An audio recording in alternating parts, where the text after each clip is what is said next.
Well, hello everybody, welcome back to the channel. Okay, so tonight I'm going to review a movie, I'm not sure what year it came out, called Age of the Dragons, another dragon movie. This is an interesting movie because it's actually a complete retelling of the story of Moby Dick, of Herman Melville's Moby Dick. It's actually a complete retelling, but in replacement of a albino whale at sea, it is an albino dragon, and it's on land. It's a strange it's an interesting concept. I actually admire the concept. I like it. I mean, Danny Glover plays Captain Ahab. He's the most talented actor in this. He actually plays a pretty good role doing as Captain Ahab. He kind of he's playing the classical character, but he brings his own kind of take to it.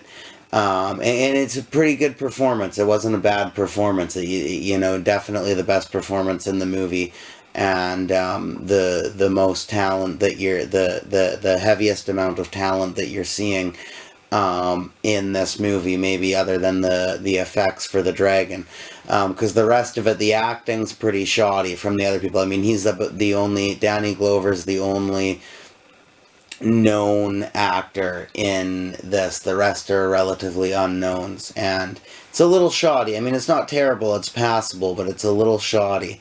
And again, the dragon looks really cool too.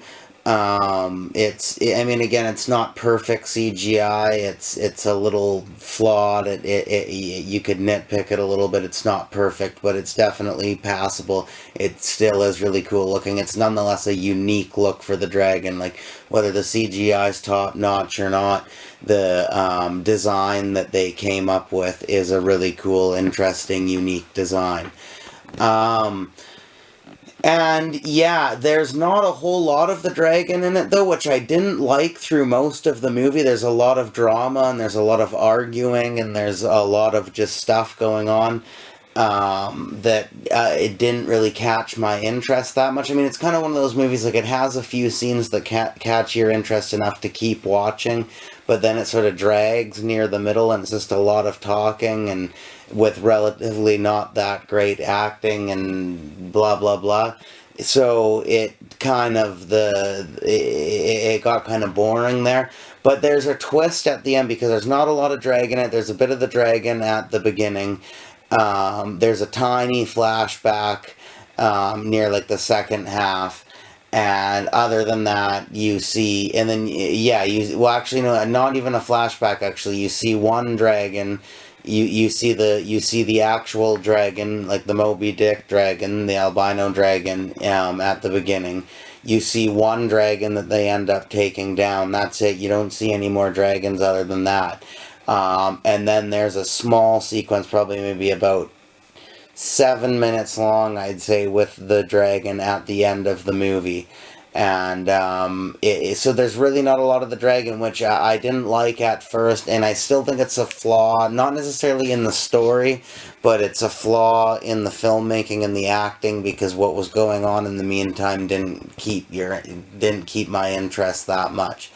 But there's a twist at the end of the movie within the story, and there's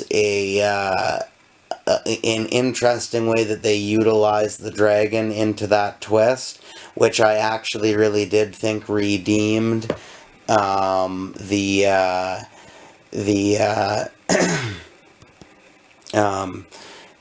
think redeemed the story, or redeemed the what came before it.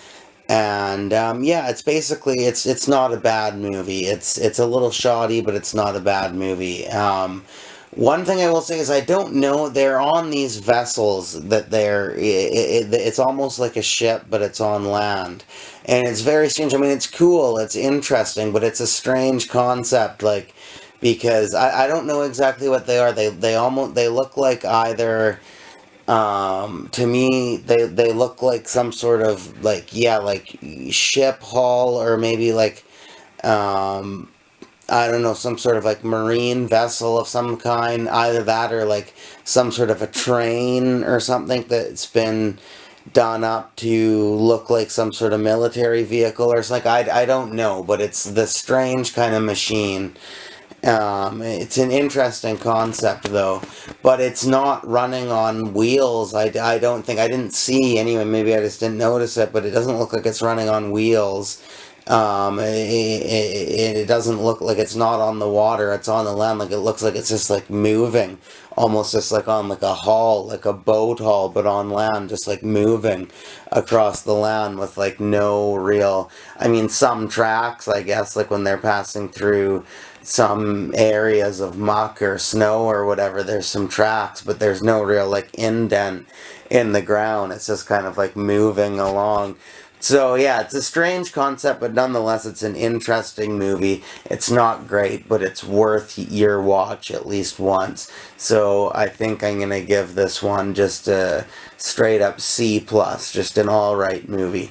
Not bad, but not great. Just an all right movie. As for the cheese grating, it's definitely got a lot of cheese, especially with some of the acting. Aside Danny Glover's acting, a lot of the other acting's pretty shoddy. So I think it'll have to have the cheddar single slice on this one.